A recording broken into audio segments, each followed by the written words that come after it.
आदरणीय साथियों, आप सभी को जोहार और सादर नमस्कार। मैं इस प्रेस वार्ता में मेरे मित्र और सहयोगी अशोक जी और अजय जी की ओर से भी आपका स्वागत करता हूं। बहुत महत्वपूर्ण विषय को आज हम उठा रहे हैं और सारे डेटा लेकर आए हैं।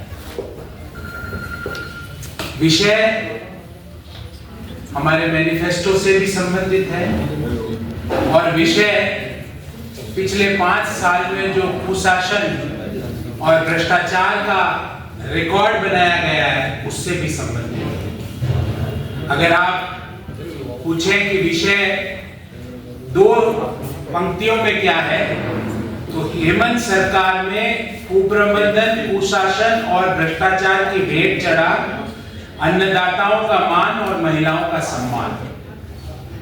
सारे पॉइंट लेके आएंगे। पहले अन्नदाताओं की बात करते हैं।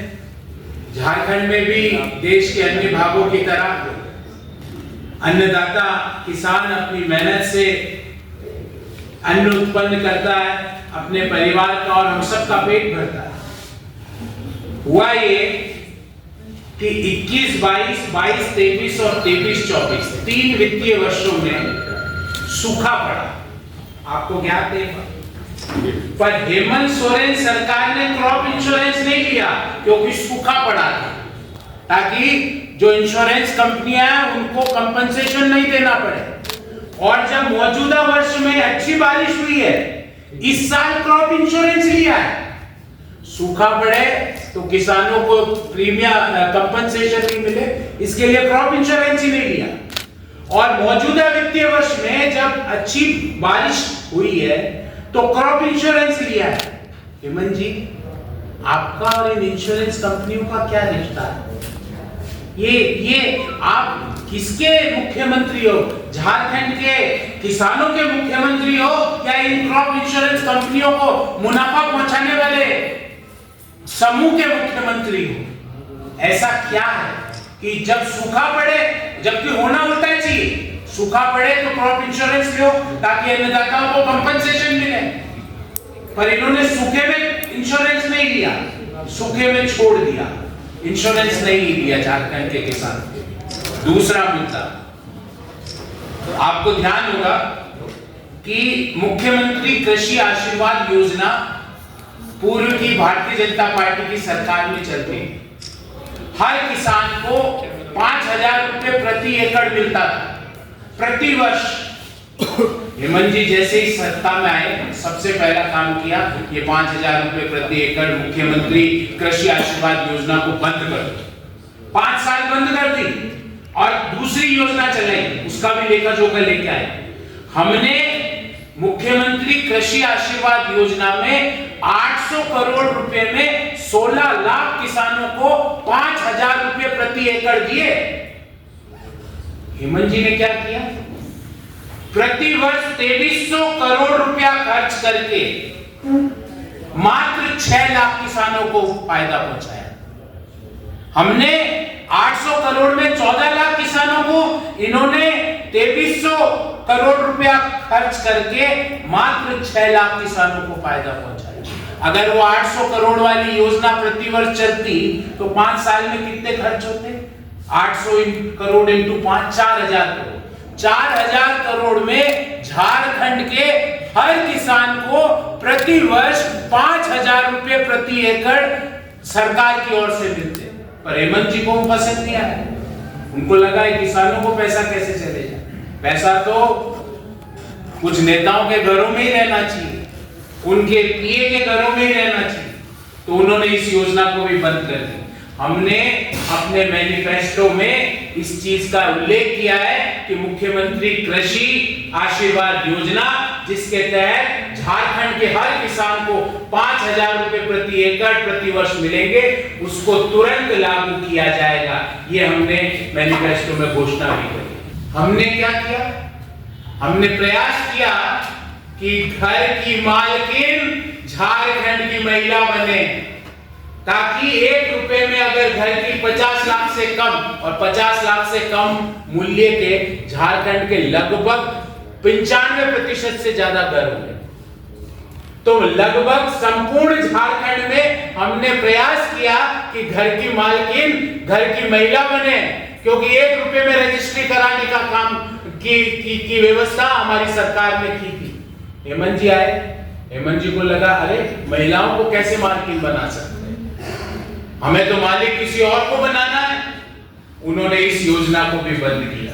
हमने हमारे घोषणा पत्र संकल्प पत्र में वापस व्यवस्था करी है कि 50 लाख रुपए से कम मूल्य के आवास पर महिला आपके नाम पर है तो मात्र 1 रुपए में रजिस्ट्री की जाएगी। अब दूसरी योजना की बात करते हैं। हेमंत जी, चुनाव के समय ही हम मैया को याद नहीं करेंगे। 12 महीने 5 साल हर महीने की 11 तारीख को 2100 रुपए देने का काम किया है, करने की व्यवस्था हम कैबिनेट के कैबिनेट की पहली मीटिंग में इस निर्णय को करेंगे। 2100 रुपए झारखंड की हर महिला को हर महीने की 11 तारीख को 12 महीने 5 साल, चुनाव से 2 महीने पहले नहीं हेमंत जी।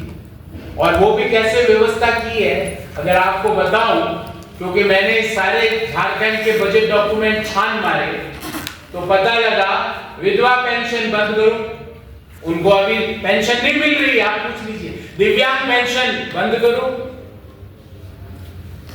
वृद्धजन पेंशन बंद करो, और तो और एक टेक्निकल बात आपको बताता हूं।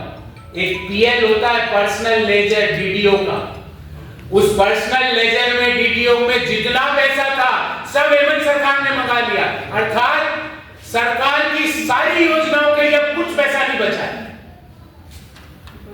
पर हम महिलाओं का सम्मान, महिलाओं के स्वाभिमान, साल के 365 दिन 12 महीने और 5 साल महीने की 11 तारीख को 2100 रुपए देने का काम हमारे संकल्प पत्र में यह घोषणा की गई है। और भी कई और चीजें हैं आपके सामने, उन चीजों का जिक्र आदरणीय अमित शाह जी जब परसों आए थे तो उन्होंने भी किया। हमारे सभी बड़े नेताओं ने, भले वो लक्ष्मी जोहार के तहत गैस सिलेंडर 500 रुपए में और 2 सिलेंडर मुफ्त की व्यवस्था हो, भले वो 2,87,500 सरकारी पद और टाइम बाउंड है, ये सिर्फ घोषणा नहीं है। नवंबर 2025 तक 1.5 लाख सरकारी पद पर भर्ती खत्म हो जाएगी। उसके अलावा युवा साथी भत्ता में 2000 रुपए प्रत्येक स्नातक और स्नातकोत्तर युवा को, हर झारखंड वासी के लिए घर, अभ्यर्थियों को न्याय के लिए जेपीएससी सीजीएल जिसमें परीक्षाओं के जो एडमिट कार्ड जेएमएम के नेताओं के घर मिले वो परीक्षाएं रद्द होगी, और जेपीएससी में फुल टाइम चेयरमैन जो कि इंडिपेंडेंट और निष्पक्ष होगा, सरकार गठन के 30 दिन के अंदर उसकी नियुक्ति की जाएगी। निःशुल्क शिक्षा की बात हो, पुनर्वास की बात हो, आदिवासी अस्मिता की बात हो, और लास्ट बट नॉट लीस्ट, कान खोल के सुन लीजिए हेमंत, आप कितना भी प्रयास कर लीजिए, चुन चुन कर घुसपैठियों की पहचान की जाएगी, उनकी झारखंड में एंट्री रोकी जाएगी, और जो एंटर कर चुके हैं उनको बाहर निकाला जाएगा।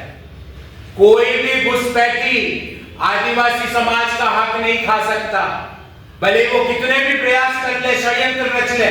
आपने घुसपैठियों के लिए रेड कारपेट लगाया, उनका स्वागत किया, पर 23 नवंबर से एक भी घुसपैठिया झारखंड में एंटर नहीं कर सकता, और जो एंटर किए हुए हैं वो उनके भी उल्टी गिनती उनकी चालू हो चुकी है, क्योंकि 23 नवंबर को भारतीय जनता पार्टी की सरकार बनते ही उन्हें झारखंड से बाहर निकाला जाएगा।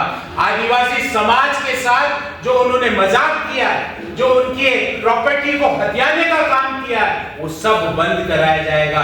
चुन चुन कर एक एक घुसपैठी को झारखंड से बाहर निकाला जाएगा। वो झारखंड के आदिवासी समाज की जमीन पर, आदिवासी समाज के मूल्यों पर अपनी व्यवस्था को स्थापित नहीं कर सकते, नहीं कर सकते, नहीं कर सकते।